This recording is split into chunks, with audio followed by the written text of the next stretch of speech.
Alors juste pour commencer, une petite rectification, nous allons monter 60 mailles et non pas 80. Pour faire ce snood, donc en fait j'ai utilisé une laine qui se tricote normalement en 3,5, mais pour plus de fluidité j'ai utilisé des aiguilles numéro 5. Donc ça se tricote en deux parties. Dans un premier temps, nous allons faire la première partie en montant 80 mailles.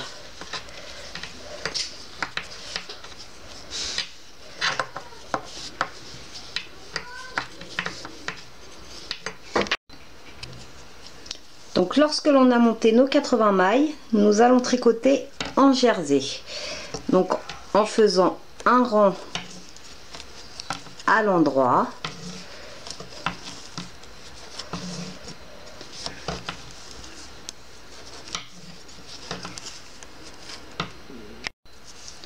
Puis un rang à l'envers.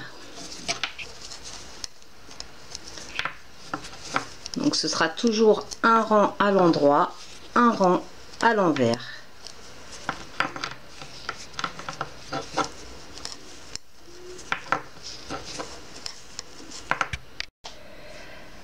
Alors arrivé à un certain niveau, il va falloir qu'on forme un trou, donc comme une grosse boutonnière. Donc en fait on va effectuer ça au bout de 30 rangs. Donc on tricote 30 rangs et on va tricoter un trou sur, enfin une ouverture sur 17 rangs. Donc pour ce faire en fait on va tricoter 30 mailles. Donc là j'en ai fait 29.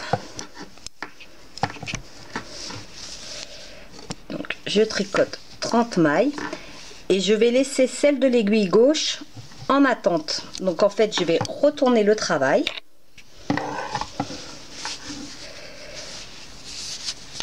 Et continuer à tricoter donc sur 17 rangs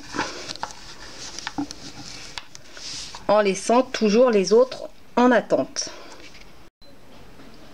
Donc lorsque l'on a monté 16 rangs pour la fente, donc c'est au 17e rang qu'on va réunir le tout, on coupe le fil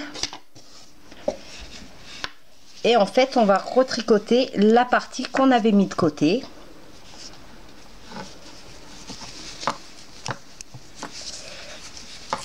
Donc on va refaire 16 rangs avant de tout réunir au bout de 17 rangs.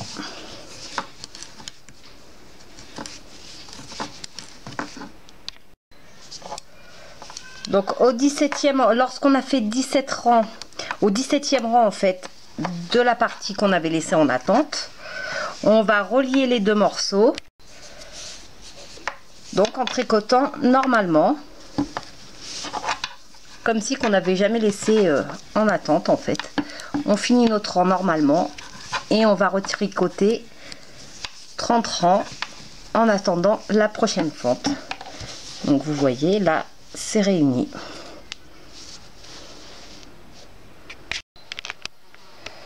Donc voici ce que l'on doit obtenir une fois l'étape 1 terminée. Donc pour ce faire, nous ferons toujours 30 rangs. Une forme de 17 rangs, 30 rangs, une forme de 17 rangs, 30 rangs, encore une fente de 17 rangs et nous finirons par 25 rangs. Donc en fait ça nous fait 3 trous en tout. Pour la deuxième étape, donc nous montons également 30 mailles, 60 mailles plutôt. Nous allons tricoter donc sur 15 rangs. Puis séparer le travail en deux. Donc là en fait la première partie je l'ai mis sur une épingle à laine et j'ai la deuxième partie. Donc en fait nous allons créer une grande fente, séparer le travail en deux sur 32 rangs de chaque côté. Donc ensuite nous allons positionner l'étape numéro 1. Puis nous allons faire donc notre premier entrelacement.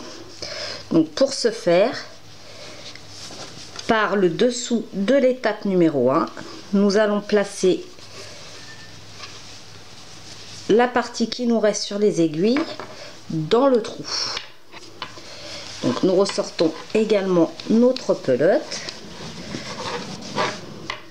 Voilà. Puis la partie de droite, donc qu'on aura mis sur une épingle à laine, la même chose. Donc nous prenons le trou de l'étape numéro 1 et nous ressortons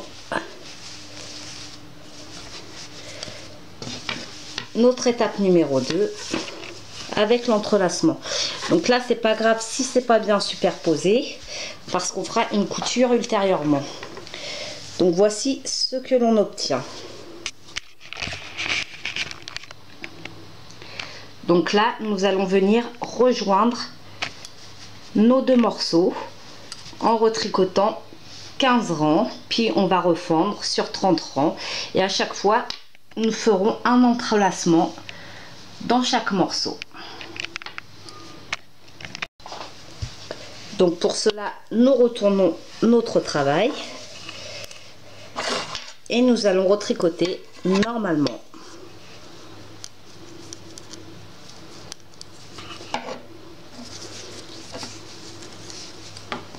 Donc forcément maintenant l'étape numéro 1 est assemblée à l'étape numéro 2.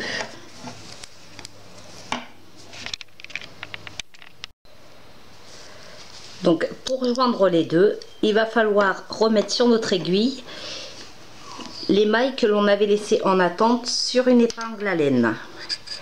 Donc c'est très simple.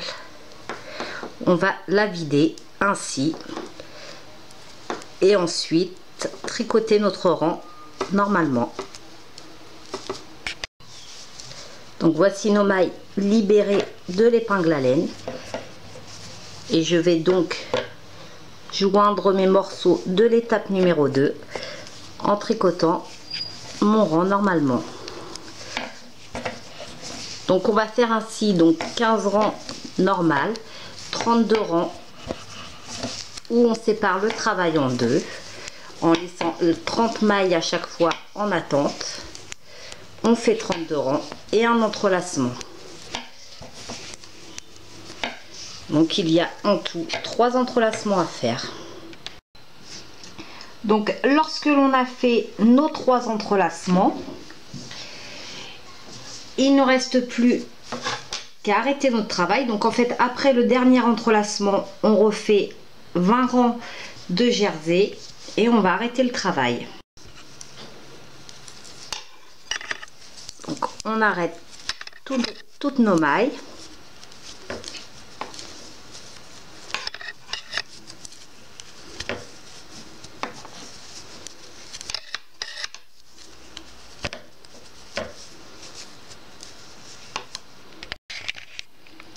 Donc à ce stade, il ne nous reste plus qu'à coudre chaque extrémité. Donc on va coudre d'un bout à l'autre pour relier ensuite et former le tour de cou. Une fois cousu, voici ce que l'on obtient. Donc pour avoir cet effet de contraste entre les enlacements, en fait j'ai utilisé une pelote avec un dégradé de noir et une pelote avec un dégradé de blanc. Donc des pelotes de 50 grammes et il m'en a fallu une et demie de chaque couleur. Donc à suivre la tuck qui va avec, puisque comme il reste de la laine, et ben, je vais me lancer dans une tuck.